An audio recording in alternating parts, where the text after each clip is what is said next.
Secretary Jones, question. You said early on you faced resistance and lack of cooperation and transparency from the hospital leadership team. Number one, from whom did you face this resistance and lack of cooperation? Are they still working there, or are you hoping to get them out in some fashion? And can you be a little bit more specific? What were you asking for that they were resisting? What was the lack of cooperation? Please spell it out for us. Thank you for that question. First, I would like to emphasize I did use the word some. I faced resistance from some of the leadership staff. I'll take perhaps your questions backwards. There were many reports that it came to be known at later dates that had been requested and secured to evaluate various operations at the hospital. And those reports were not made known to me or my office. They became known to me as a result, in all honesty, due to APRAS. I was like, oh, what is this report and what is it about? And those were the type of items. I asked the team to share with me everything that had been going on in the last few years, and I gave a threshold, 5 years. Any reports, any information, any changes that I needed to look at, I needed to read to get a better understanding of. And there were many times when that information was not provided. There were baseline types of questions that were asked about that the responses were either not given and or not correct. But each and every day there was a different story, a different account. I don't believe that it would be appropriate for me to specifically state the who, being that much of HR has been contacted and asked to look into various matters that I uncovered during the course of this investigation, so that information would be confidential. Except 3 people have left this week. Are there any people who remain who fit into the category you're describing? I would not say 3 people have left this week. Or either put in their resignations in 2 cases, another person placed on administrative leave. Beyond that group, is there anyone who remains who fits into the category you described? I will not state that these individuals do or do not fit into that category, but what I would state is there are individuals that fit into that category, and those behaviors and or admissions are being addressed. But are they still on staff? What I would say to you is no one has been terminated during my deployment, so one would say that they are on staff, yes. Secretary Jones? All right. I'm sorry, can I just go back on that one more time? I'm going to try to figure out how a lawyer would ask this question. I understand 2 people have resigned, but they haven't left yet. Are there people in addition to the 2 who resigned, and to leave and dates to come, and the person who's been placed on leave? Are there others on staff who fit into the category of lack of cooperation and resistance? Yes. I would suspect that that would be true. And what are you going to do with them? I have sent requests to Human Resources to ask them to review what has transpired and to address those matters. Do you anticipate more people will be placed on leave or perhaps terminated? To be determined.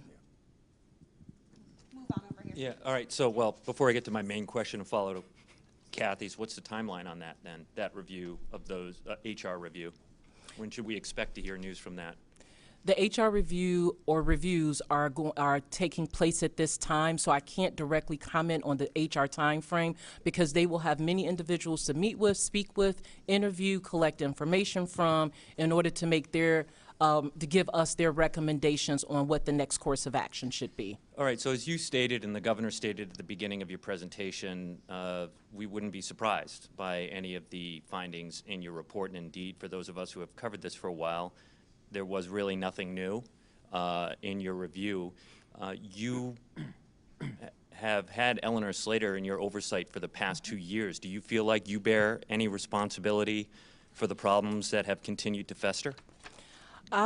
In response to that question, well, in response to both pieces of that question, during the course of this investigation, much that has been transpiring, well, my assessment, I'm sorry, during the course of my assessment, many of the items that the public is aware of have come out during the course of time that I was deployed to do the assessment, and I was not going to turn a blind eye because they are being talked about, but to continue to explore them and look into those items during the course of the assessment time period. As it relates to shouldering responsibility, my response to you as secretary would be that I do not believe that I shoulder the responsibility. How so? Let me help with that.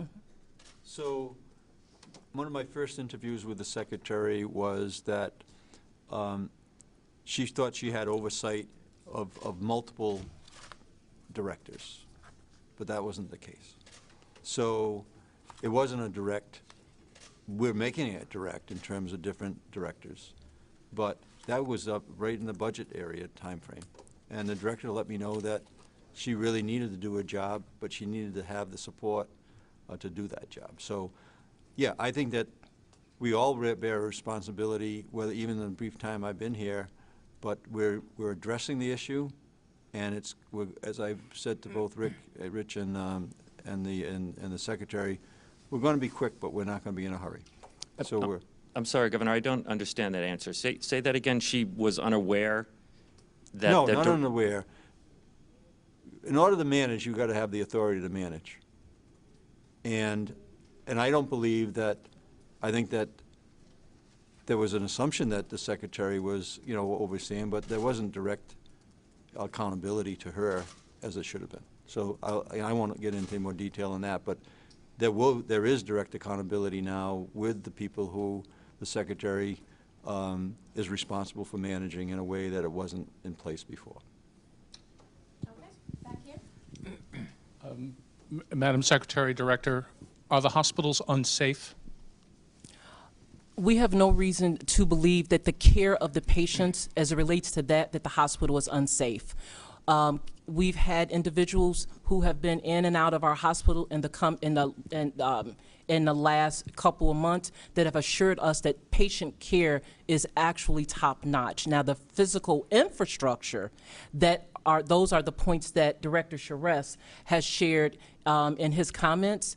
And the physical infrastructure needs we do and we must address, and we are doing that immediately. Director, can you amplify on that, please?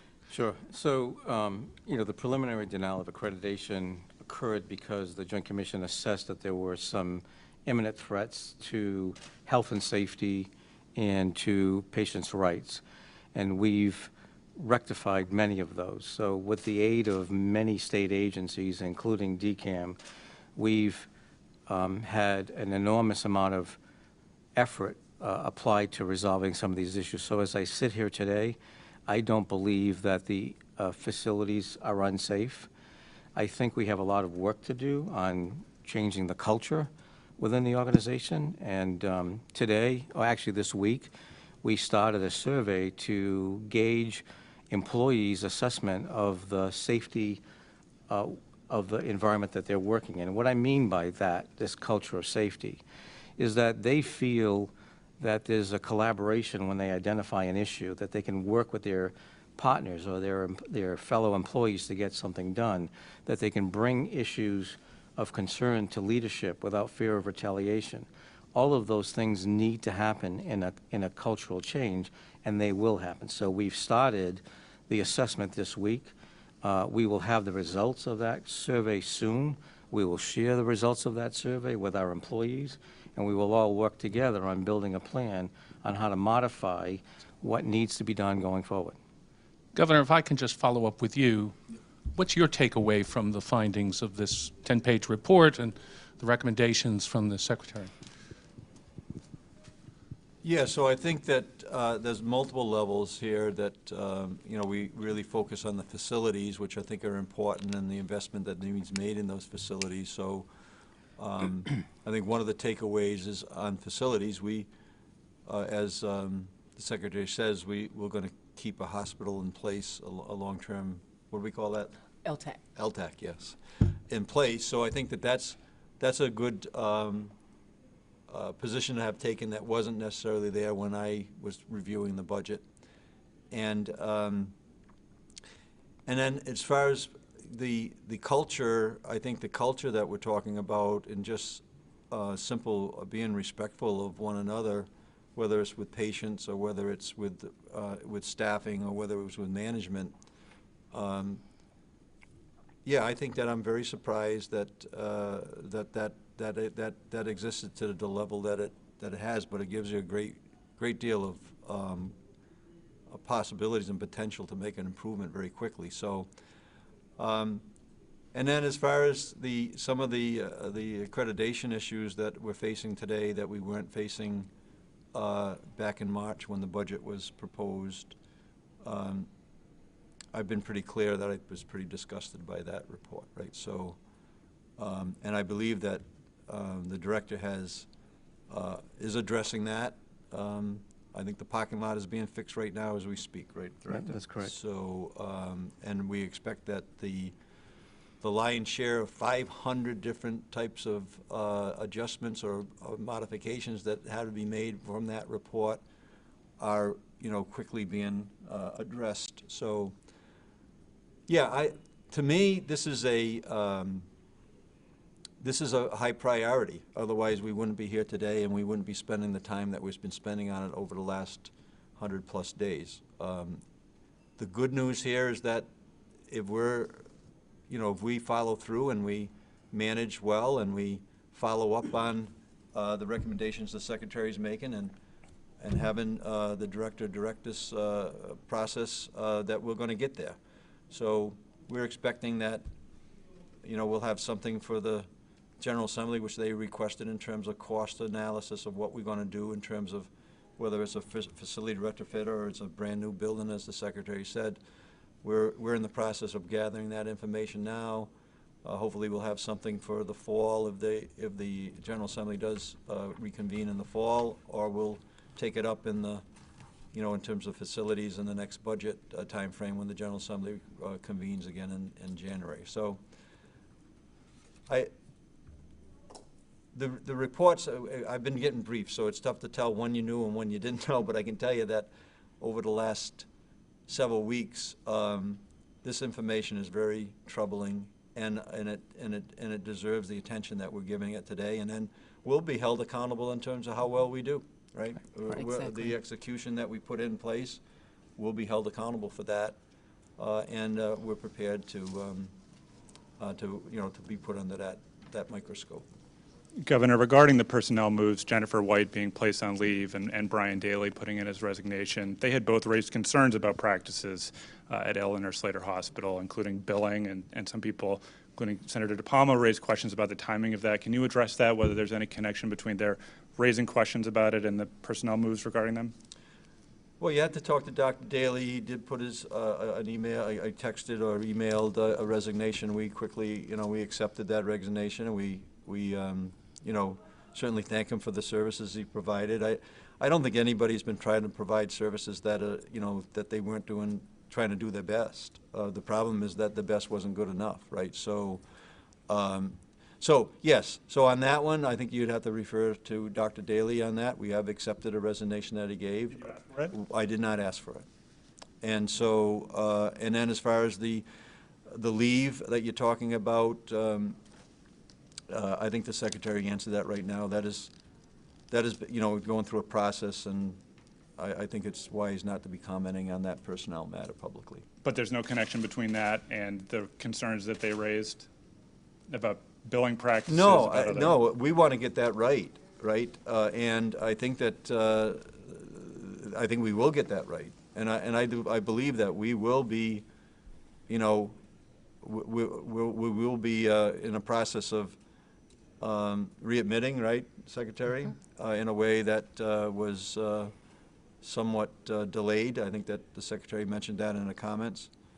And we'll make sure that we get that right. But I think that's one of the areas that the Director has been very, he has an expertise in that area. We will get what we're entitled to in terms of those dollars. And we're not going to try to do anything that gets the state in trouble because it's expecting dollars that we don't deserve. But I believe that we deserve a lot of those dollars, and the restructuring that we're talking about right here is going to put us in that position.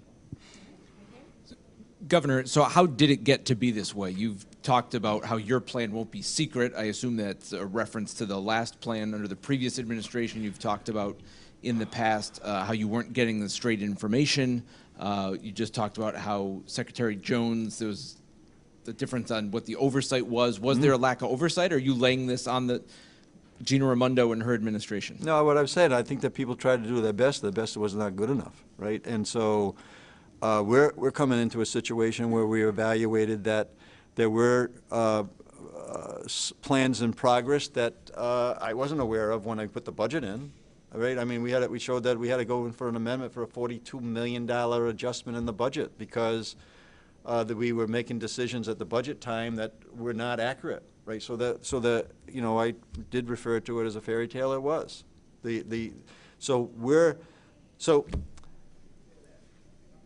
look, to answer your question, we weren't successful with the strategy that we had in place, and people didn't know. When I visited with Tony Afonso on a I guess a surprise visit, and I walked through with Dr. Daly during the time frame, and there was many people in there that really weren't aware of whether or not the place was shutting down or not shutting down. Right? If we're going to shut something down, we got to tell people. Right? If we're not going to shut them down, we got to tell people. And so because there were so many people that didn't understand what was going on, that clearly says to me that there was some sort of a plan that not everybody was aware of. So my belief is that whether people really like the decisions you make, and I'm sure some of the decisions we're making here will be second guessed on it, they have the right to know so they can weigh in.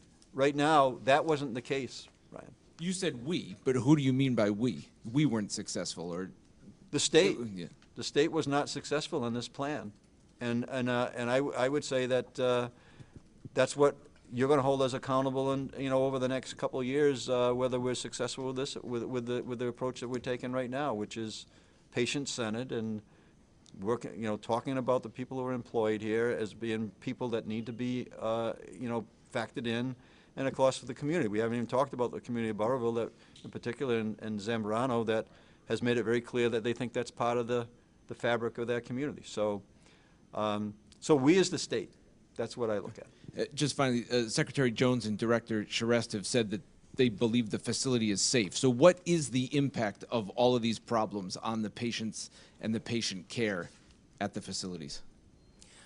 We are very, very fortunate to have direct service staff who are very vested in taking very good care of the patients at both campuses. That's a strong positive, and you don't always hear that. But we have a strong support staff. And as it relates to operating around physical infrastructure problems, to operating around not knowing, do I have a job today or tomorrow, they have really worked steadfast to ensure the safety and well-being of our patients.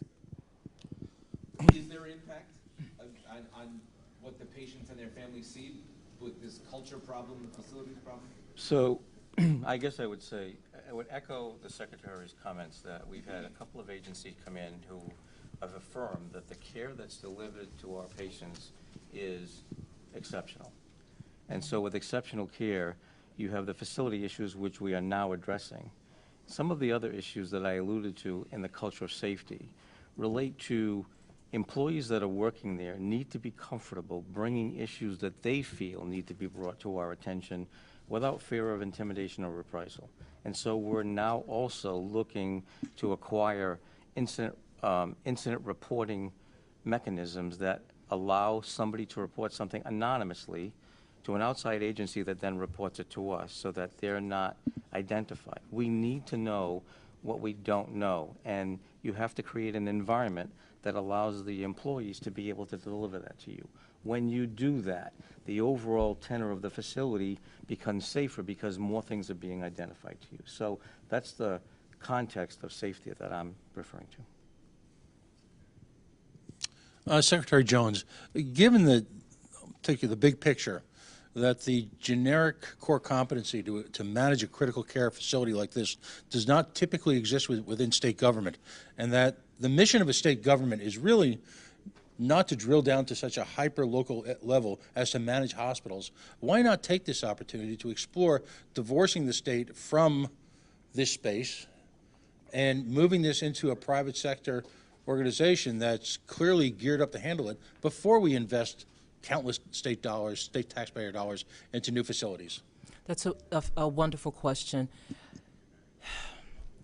What has been shared with me from doctors within Rhode Island is they wholeheartedly support and believe that we need to have an LTAC hospital and that we need to remain that way in addition to exploring other licensure types. But at no time has it been shared with me by other medical experts in the state that they believe that we should just throw it out, just get rid of it, not have an Eleanor Slater Hospital, which I know through time has been called that hospital of last resort. But in all fairness to it, at various times throughout decades, the level and quality of care has been by far described as being exceptional and being provided in a way that private entities could not provide it. So why would we leave helping Rhode Islanders who need this service, who need this help in ways that they can't get it from in other places? To get rid of it means you also have to create it somewhere else. And all that we can do, have done, and want to do is not in existence throughout this state in one particular place. And no Rhode Islander should be required to leave Rhode Island to get the care. You should be able to stay home and get what you need. So I believe that the commitment to continuing with this work, but doing it better, doing it in a way that's transparent, doing it in a way that includes community, it's important. And we shouldn't just throw it away because it's gotten rough. We need to just own it, put on, own it, be grown-ups, and move forward and do it right. Madam Secretary, is it fair to say that the dozen recommendations that you've enumerated out of the 70 that you say you made, that you've enumerated in this news release, are ones that you're embracing and are putting into place? All of the recommendations in the press release as well as the report that will be shared are all recommendations that I wholeheartedly embrace and believe in.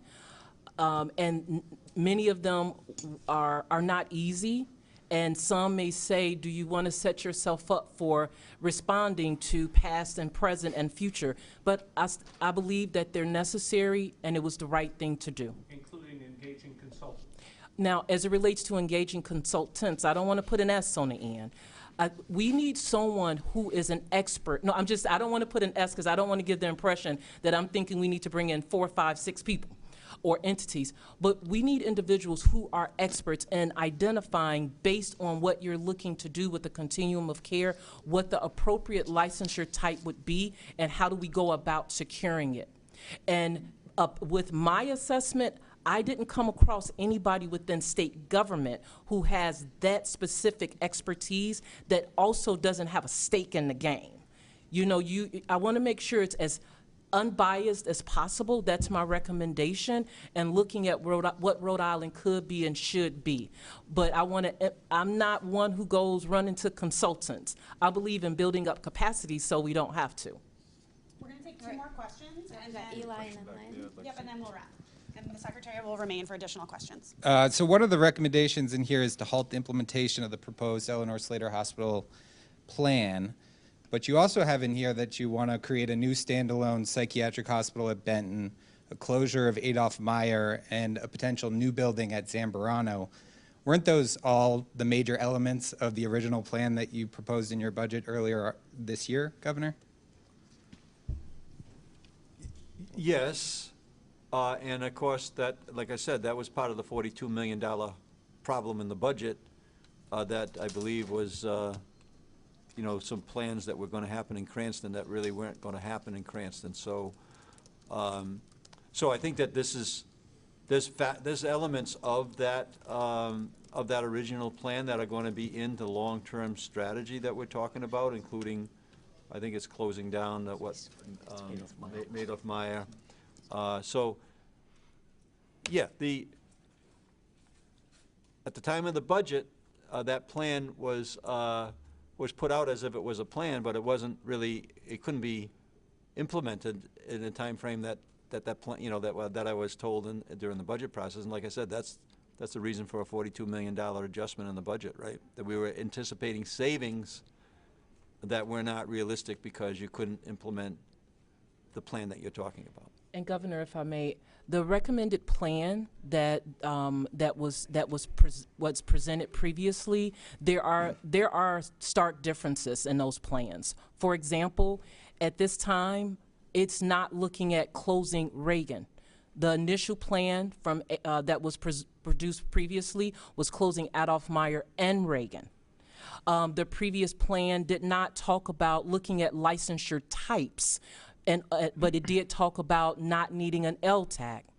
The previous plan did not talk about what a quote-unquote new building could be, but this one is talking about how do we explore not only what it could be, but also should we or could we repurpose ZAM if we did a new building. Also looking at, do we need a new building, or do we need to look at, can we retrofit ZAM? So there are items that were, of course, brought from that proposal, but there are stark differences even with those items that's within the recommendations that's been provided. We've got a question back there, too. Oh. Lexi, I think there's a question back there that somebody... Can you just walk around so I can face them when I talk? Thanks. Hi, this is Lynn Arditi from the Public's Radio for Secretary Wamsutta Jones. So I appreciate that you opened this discussion saying that the billing issue with Medicaid was not the primary driver or even what you've mostly talked about here today, and clearly there are many, many problems you're addressing. But for the general public, when they see top administrators leaving in the midst of the discovery of a Medicaid billing problem, which could raise legality issues, they are going to wonder, those were the people who were speaking out about the Medicaid building. Why are they suddenly on their way out? Is that the administration's decision to try to get them out because of what they raised? In other words, they sort of blew the whistle. So I guess I'm asking you to address that really directly and simply. Are they leaving because of the issues they raised or not? Let me try that one. Did you read the report that just came out from the commission? Not entirely. Read it. So there was multiple issues, as you said. But I think the Secretary was very clear that the decisions that we're making are not based on the Medicaid issue, although it is a factor, right? Because you need to make sure that you're operating properly, and that if we're entitled to get funding from federal funding, we're going to get it. So, but this is to capitalize this thing is like, okay, people are, like I said, go talk to Dr. Daly about the reason he would resign. But we're going to get it right with the personnel that's there. And there was a problem. There was a problem. The report clearly stated that there was significant problems. In fact, losing accreditation on 500 items. So, yeah, I think there is it's appropriately that we're evaluating everybody who was involved with the process leading up to that report. So I think that, but I think the Secretary said it very clearly that that's not the driving force here in terms of whether people continue to be involved in the employment or not involved in employment. Well, so can you reassure the public that I think that the concern is whether there's an appearance, warranted or not, that people who spoke out about the billing problem are now on their way out, and So that might not be such a great Well, thing. I think that time will tell whether or not, like I've mentioned, and Kathy asked a question a few weeks back, right? We're still certainly in the process of who we believe and who we don't believe. There's multiple stories out there right now. Some people say, oh, we should collect. Some people say we shouldn't collect. We're going to find out, and there's ongoing reports that are still on the way that we'll provide to you. I think there's something coming in mid-July. There's another report coming in early August. We're not just sitting there. I think you should be able to tell here today that this is a complicated issue. We're happy to answer any questions that you want to ask, and we'll tell you the information that we have at the moment. But this is an ongoing process to determine, quite frankly, whether we should have been collecting or not collecting. And when we get to that determination, we'll make it public.